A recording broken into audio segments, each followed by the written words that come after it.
დღეს დილას ძალიან გემრიელად და ნოყიერად ვიწყებთ. თან ისეთი ფუმფულა ფანკეიქები გამოვიდა, აუცილებლად უნდა გაგიზიაროთ. ძალიან მარტივად და გვჭირდება 2 ცალი კვერცხი, რომელიც უნდა განვაცალკეოთ, ცილა ცალკე, გული ცალკე.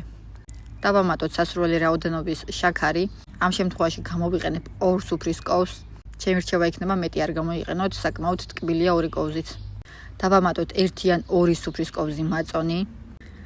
შემდეგ დავამატოთ ნახევარი ჩაის კოვზი გამაფხვიერებელი. დავამატებ კიდევ 3 სუფრის კოვს ფქვილს.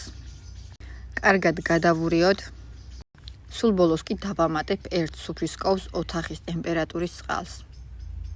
მოკლედ ისევ კარგად გადავურებ და შემდეგ უკვე დავიწყებ კვერცხის სილის გათქვეფას წიკმარილთან ერთად. კარგად უნდა გავთქვიფოთ ყარმასის მიღებამდე. შემდეგ უკვე ნელ-ნელა დავამატებთ ჩვენ კვერცხის გულების მასას. ძალიან გემრიელი და ძალიან მარტივია.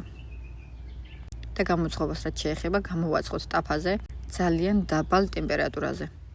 თავზე დახურებაც არ დაგვავიწყდეს. მე კი ჩემს პატარა აღმოჩენაზე გაგიმხელთ, უამრავი მიწისძღილის კარაქი მაქვს გასინჯული, მაგრამ ეს მართლა სხვაა. მოლოდის გადააჭარბა და ძალიან მომეწონა. ჩემი ფავორიტის გახდა უკვე. გემო აქვს ზუსტად ისეთი, როგორიც უნდა იყოს. სუფთა არაქისის გემო არაფერი ზედმეტი. თან ძალიან ნაზი ტექსტურა აქვს. მართლა იდეალურად უხდება ასეთ დესერტებს. და არა მარტო დესერტებს. თუ დაგაინტერესებთ სად შეიძენთ, დაგიტოვებთ ლინკს აღწერაში.